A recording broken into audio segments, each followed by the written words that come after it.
Hello YouTube, this is Corbin22 here, back with another 100-point Squadron build for Star Wars X-Wing Miniatures.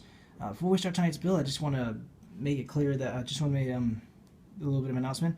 I kind of caved, and yesterday I went out and purchased the Star Wars Force Awakens core set, and with that I was able to procure 2 First Order TIE Fighters and 1 T-70 X-Wing fighter.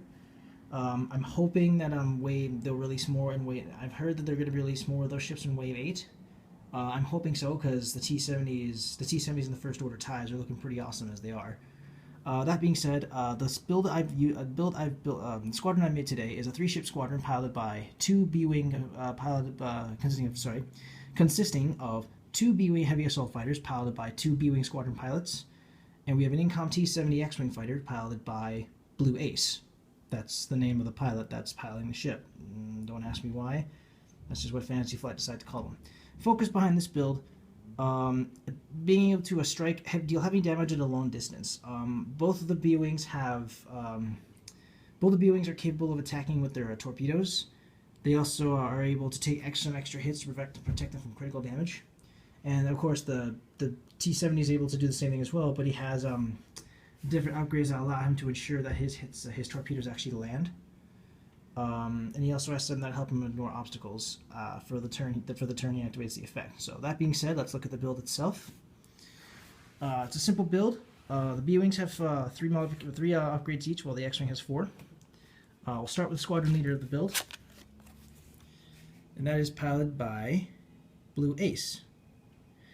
Blue Ace has a pilot skill of 5. He flies the Incom T-70 X-wing fighter, and also I should note he is part of the Resistance, but Resistance and Rebel Alliance ships can work together, just like the Empire and the First Order. So yeah, you can mix the 2 ships together to create very unique builds, so they're not restricted by timeline. He has a attack value of 3, agility value of 2, a hull value of 3, and a shield value of 3. Already seeing an improvement over the T-65s. It can carry 1 shield extra. You can take on a focus, lock-on, and boost action. Not something that the old X-Wings could do either. That was a move restricted for the A-Wings and TIE Interceptors. Costs 27 squadron points. And he's able to take on a warhead upgrade, an astromech upgrade, and I believe that's called a tech upgrade. At least that's what the Squadron Builder site calls it. His ability states, when you perform a boost action, you may use the Sharp Turn 1 template. The Sharp Turn 1 template maneuver. So normally a boost consists of going straight ahead or doing a soft bank at a speed of 1. With the T-70, his ability is like a built-in Daredevil without the negative effects. So that means you can do a boost, you can do a sharp boost to quickly get either to quickly get in the line of fire or quickly get out of the line of fire, or you can use that to quickly sharp turn and get into the line of fire, preferably behind your opponent, and unleash hell from there. It's a pretty nifty ability, and with no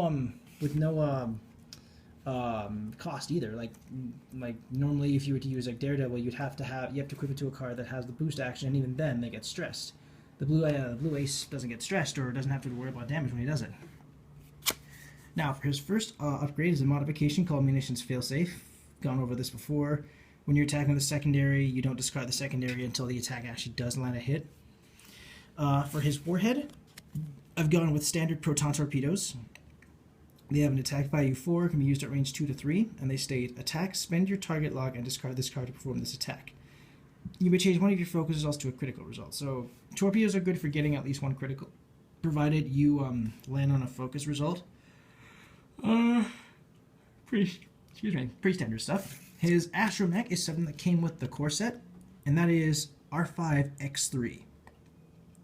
His ability states, before you reveal your maneuver, you may discard this card to ignore obstacles until the end of this round. So with R5X3, say you're about to run into an asteroid, you can flip R5X3 face down or discard it or whatever, and you'll be able to move through that obstacle or land on that obstacle. Yeah, you'll be able to move through that obstacle without either taking stress or being dealt damage or whatever. Basically, R5X3 is basically like Dash Rendar, where he ignores obstacles during the activation phase. But with R5X3, it states you may ignore obstacles until the end of the round. So I'm assuming that means you can still attack regardless if you land or pass through an asteroid. Don't quote me on that, but that's what R5X3 is telling me. But if it's stated differently, let me know in the comments below. For his tech upgrade, again, which came with the core set, the Force Awakens core set, is a weapons guidance system. It states, when attacking, when attacking, you may spend a focus token to change one of your blank results to a hit result. So this is pretty good when combining it with Proton Torpedoes, because Protons turn one of your focuses to a critical, and then if you get a blank result on that, you can use your weapons guidance to spend your focus and turn that result into the blank to a hit result. So it further increases your chances of scoring a hit, but the trade-off is you must have a focus token in order to use that. Now we'll go on to the two wingmen here in the same time, because they're all the same thing and have the exact same upgrades. The wingmen are Blue Squadron pilots. They have a pilot skill of 2. They fly the B-wing heavy assault fighter. They have an attack value 3, agility value 1, hull value 3, and shield value 5. Now that I think about it, I'm really starting to like I'm really starting to use B-wings a lot more, considering that I'm mostly an interceptor kind of guy. But whatever. They can take on the focus, lock-on, and barrel roll actions, cost 22 squadron points each, and they're able to take on assistance upgrade, a cannon upgrade, and 2 warheads. They're common pilots, so they don't have any ability.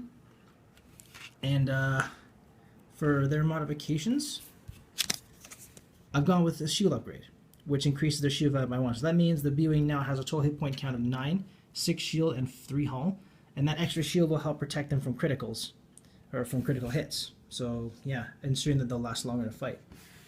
First warhead I've given each of them is an extra munitions, which takes up a warhead slot but grants you, allows you to have 2 of the same warhead at a lower cost. And of course, with the Blue Ace, I've given Proton Torpedoes as well. Attack value 2, attack value 4, range 2 to 3. Spend your target log for an attack. Change one of your focuses to a critical, that sort of thing. So they're good for attacking at long range. So yeah, this is my I'm going to call this my Blue Squadron Assault build. As advantages, the advantages mostly lie with the new T-70 X-Wing. The T-70 is able to perform actions and maneuvers that the normal X-Wing fighter can't. It has a boost action.